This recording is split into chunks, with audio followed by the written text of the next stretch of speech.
बिस्मिल्लाहिर्रहमानिर्रहीम। अस्सलाम वालेकुम नाज़रीन, मैं हूं आपका होस्ट तस्लीम अल इस्लाम और आप देख रहे हैं प्रो उर्दू का तालीम और तरबियत वाला सेगमेंट। नाज़रीन, ये प्रोग्राम तो बेसिकली करंट अफेयर्स का है, लेकिन इसको तालीम और तरबियत सेगमेंट के अंदर हमने इस वजह से डाला है कि आजकल जिस टॉपिक पे हम गुफ्तगू कर रहे हैं वो है हाइब्रिड वॉरफेयर का।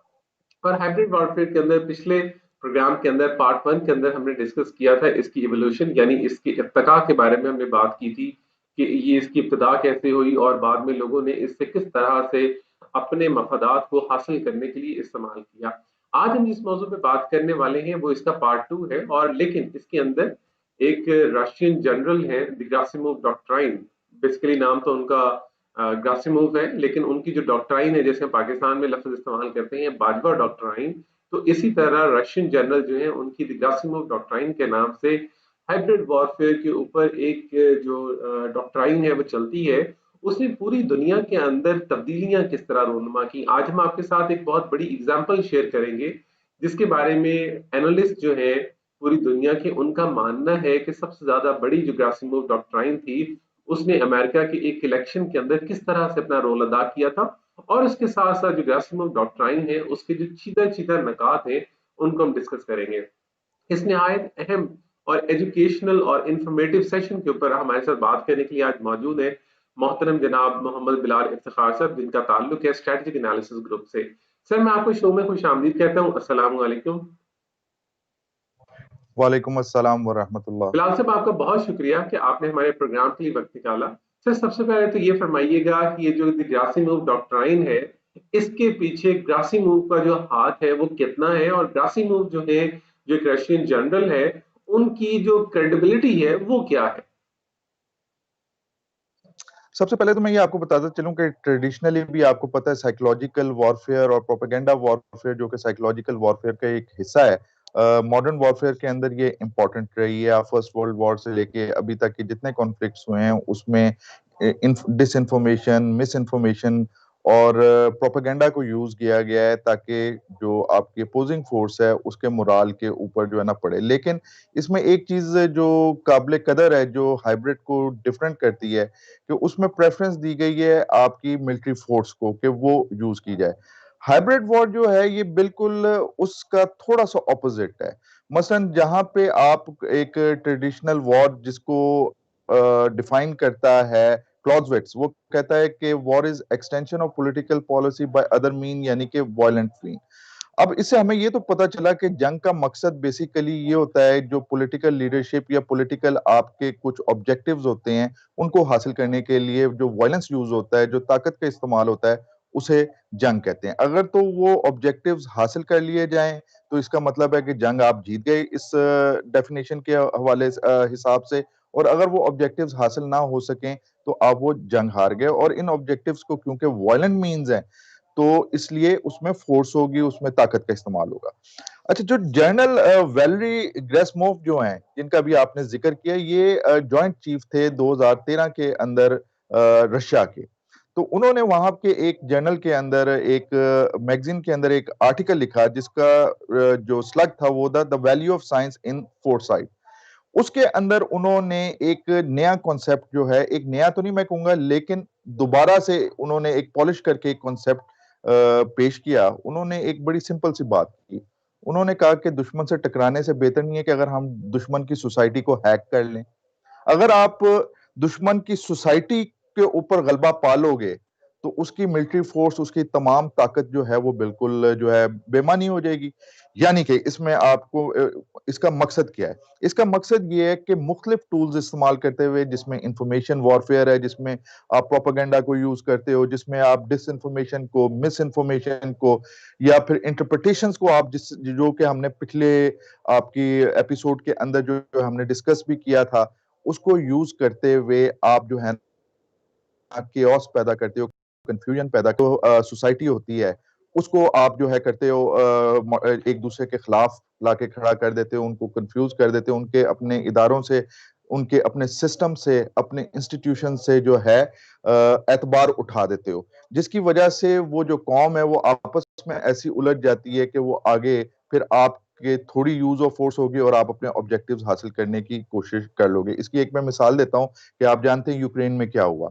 यूक्रेन में इन्होंने क्या किया कि एक तरफ तो रशिया जो है वो अपने जो प्रो रशियन ग्रुप्स थे उनको फाइनेंस और सपोर्ट कर रहा था, दूसरी तरफ अल्ट्रा नेशनलिस्ट जो थे, मैं फिर बात कर रहा हूँ, अल्ट्रा नेशनलिस्ट जो थे उनको भी सपोर्ट कर रहा था, उनके ऊपर भी पैसा लगा रहा था, जिसकी वजह से एक कंफ्यूजन जो है वो पैदा होनी शुरू हो गई। और इस कंफ्यूजन और आपस की जब ये सोसाइटी आपस में एक दूसरे के खिलाफ एजिटेशन पे लगी हुई थी, उस वक्त रशिया ने क्रिमिया के ऊपर कब्जा कर लिया और यूक्रेनियन सोसाइटी कुछ भी ना कर सकी।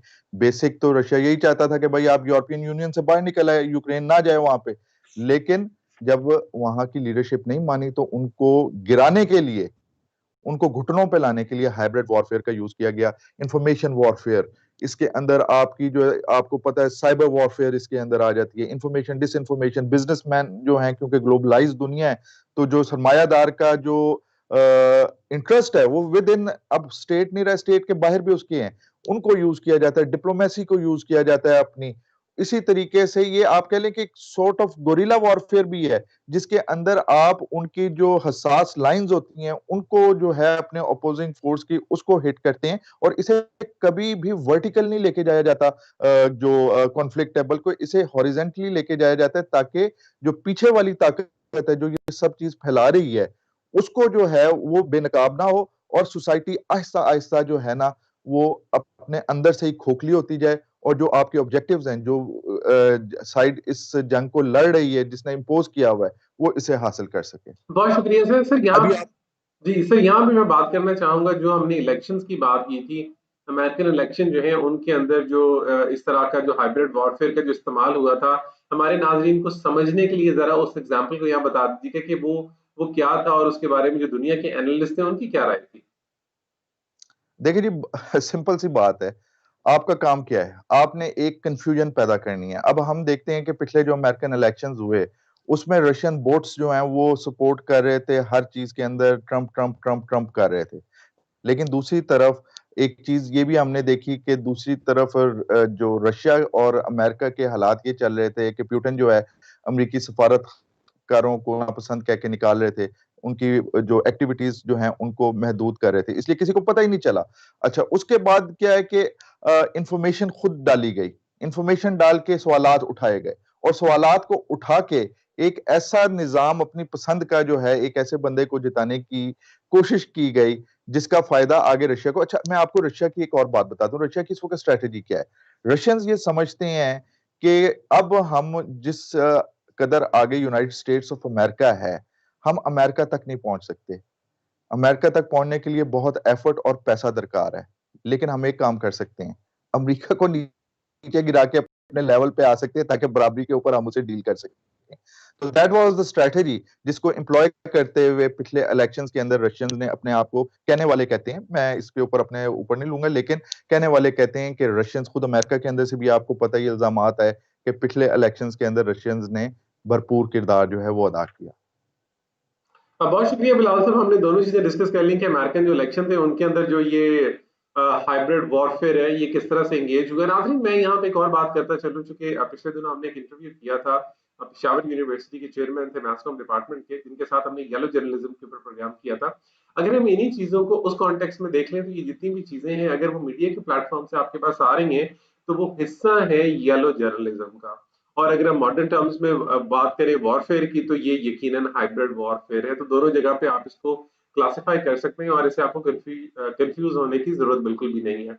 अच्छा, अब हमने जो ग्रासिमोव डॉक्ट्राइन है उसके ऊपर हमने बात कर ली, लेकिन हर चीज के प्रोज एंड कॉन्स होते हैं और हर चीज की एंटी, जैसे वैनम कहते हैं, कोई ना कोई प्रोडक्ट, कोई ना कोई तरीका कार जो है वो आपके पास मौजूद होता है। तो अगर बिलाल से अगर हम बात करें इसके एंटी वैनम की, तो इस वक्त आपके पास दुनिया के अंदर कोई मिसाल ऐसी है जिसको हम इसका एंटी वैनम कह सकें? जी बिल्कुल, जैसे कि मैंने कहा कि हाइब्रिड वॉर का जो बेसिक मकसद होता है वो सोसाइटी को हैक करना है। आप लड़ने की बजाय सोसाइटी को हैक कर लेते हैं और अपने मकासद जो है, अपने पॉलिसी के मकासद जो है वो हासिल कर लेते हैं। अच्छा, इसका तरीका क्या है? इसका तरीका ये, तो पहले भी मैंने कहा था कि रियासत की वफादारी बहुत जरूरी है। आपने ये देखना है कि दो चीजें पैरेलल चल रही है ना। रियासत जो है वो बेसिकली वो जगह है जहां पे आप आबाद हैं, और उसके अलावा जो पॉलिटिक्स है वो उस रियासत को चलाने का तरीका है। अब होता ये कि आपको पॉलिटिक्स में ऐसा उलझा दिया जाता है कि रियासत आपके मद्देनजर नहीं रहती। और इसके लिए गवर्नमेंट की भी जिम्मेदारी बनती है और अवाम की भी बनती है कि हमारी वफादारी हमारी रियासत के साथ है। फ्रांस के साथ यही हुआ था कि इंटरवेंशन की कोशिश हुई, लेकिन फ्रेंच गवर्नमेंट ने लोगों पे ये क्लियर करना शुरू कर दिया कि भाई ये फेक न्यूज भी आएगी, ये भी आएगा, ये भी आएगा, आपने ट्रस्ट अपनी रियासत पे करना है। और जब आपने अपनी रियासत पे करना है तो इंफॉर्मेशन जो आपने लेनी है वो मिस इन्फॉर्मेशन, डिस इन्फॉर्मेशन और जो वो एक कान से निकल के दूसरे कान पे जाने वाली अफवाहें हैं उस पे नहीं, हुकूमत पे करना है। तो ये सारे का सारा प्लान जो है वो कैंसर खराब हो गया। तो हाइब्रिड वॉर से बचना, इस वक्त हमारा मुल्क भी हाइब्रिड वॉर के अंदर है। अपनी रियासत के साथ हमें रहना है, अपनी रियासत की तरफ देखना है और रियासत की सोर्सेज में। अभी मैं आपके इस प्लेटफॉर्म से आपका थोड़ा सा और टाइम लूंगा। आप देख रहे हैं कि इंडिया का इस वक्त कितना सख्त एक आया हुआ है। इंडियन मीडिया ने डॉक्टर आमिर लियाकत हुसैन के एक प्रोग्राम की तस्वीरें दिखा दिखा के एक वो इमेज जो है, एक चीज जो है वो क्रिएट करने की कोशिश कर रहा है जो बजाते खुद एक मजाइका खेज है, जिससे हमें ये समझ आ जानी चाहिए कि जो इस वक्त मुल्क हमारे साथ हाइब्रिड वॉर करना चाह रहा है, जो लड़ रहा है, जो इस वक्त कोशिश कर रहा है, एक तो वो कितना अय्यार है, लेकिन उस अय्यार के साथ साथ कितना ही वो बेवकूफ भी है कि थोड़ी सी रिसर्च करके अगर आया होता तो ये मौका ना आता।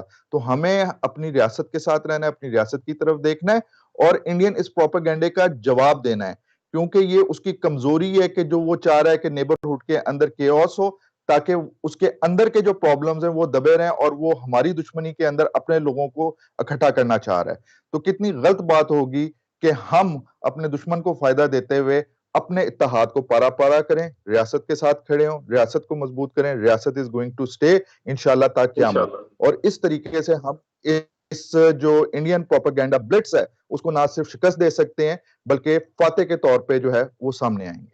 बहुत शुक्रिया बिलाल साहब। नाज़रीन, यकीनन ये वाली जो बात बिलाल साहब ने की है, ये बहुत ही अजीब लगती है कि इंडियन मीडिया, जो कि यकीनन उनके नेशनल टेलीविजन हैं, और उन्हें कहना चाहिए कि मेन स्ट्रीम मीडिया के वो चैनल्स हैं, जहां पर डॉक्टर आमिर लियाकत हुसैन जो हैं, जो पाकिस्तानी एक मजहबी स्कॉलर उन्हें कहा जाता है और एक पॉलिटिशियन भी हैं, उनकी तस्वीर को, जो उन्हें किसी शूटिंग के लिए उन्होंने उसमें यूनिफॉर्म पहनी हुई थी पाकिस्तान आर्मी की, तो उनको उन्होंने दिखाया है और उसमें उन्होंने जो प्रोपेगेंडा था वो करना शुरू कर दिया। यकीनन इस तरह की बहुत सारी ऐसी चीजें हैं जो आम इंसान को बड़ी बासानी समझ आ जाती है। जैसे पाकिस्तान में रहने वाली जो कम्युनिटी है वो इस तरह के प्रोपेगेंडा को बहुत आसानी से डिफरेंशिएट कर सकती है कि आपके पास हकाइक क्या हैं और आपके पास जो फेक न्यूज़ हैं या जो वॉरफेयर इस वक्त चल रही है हाइब्रिड वाली, उसमें से आपने किस तरह उसको काउंटर करना है, तो आप उसके अगेंस्ट जो आवाज है वो उठाना शुरू कर देते हैं। लेकिन अलमिया हमारा ये है कि बहुत सारे लोग जिनको सोशल मीडिया से इतनी ज्यादा फेमिलैरिटी नहीं है, या वो उसे बहुत ज्यादा उसको यूज नहीं करते, या उनकी इंफॉर्मेशन तक रसाई उस तरह मुमकिन नहीं है, तो वो लोग इस ट्रैप के अंदर बड़ी आसानी से फंस जाते हैं और वो दोबारा से उन चीजों को शेयर करना शुरू कर देते हैं, जहां पे उस इंफॉर्मेशन को आपको रोकना होता है या एक बंद बांधना होता है उसके आगे, वो बंद जो है वो गलत बन जाता है, यानी आप उसको शेयर करते हैं, तो इसका मतलब ये होता है कि आप उसको रोकने की बजाय आप उस प्रोपोगेंडा का हिस्सा बन रहे हैं। तो यहाँ पे एक बहुत ही एक रिस्पॉन्सिबिलिटी वाला जो एलिमेंट है वो आपको दिखाना होता है, ताकि आप जब भी कोई चीज इस तरह की करें या उस पर यकीन करें, किसी से शेयर करें, तो उसको सबसे पहले आप उसको सर्च कर लें कि क्या वो ऑथेंटिक है। अगर ऑथेंटिक है तो फिर ये दो आपके पास लिटमस टेस्ट आ जाते हैं, क्या वो आपका प्रो स्टेट है या एंटी स्टेट है। तो अगर प्रो स्टेट है तो साफ जाहिर है आप शेयर कर सकते हैं, अगर आपका जहर उसको इजाजत देता है, आपका दिल मानता है तो। लेकिन अगर वो एंटी स्टेट है या एंटी रिलीजन है या किसी भी तरह से आपकी वैल्यूज के अगेंस्ट है वो, तो फिर आपको उसको डिस्कार्ड करना होगा। इसी के साथ अपने होस्ट तस्लीमुल इस्लाम को इजाजत दीजिए। इंशाल्लाह अगली दफा हम इसी टॉपिक के ऊपर एक और प्रोग्राम लेके आपकी खिदमत में बहुत जल्द हाजिर होंगे। अल्लाह हाफिज।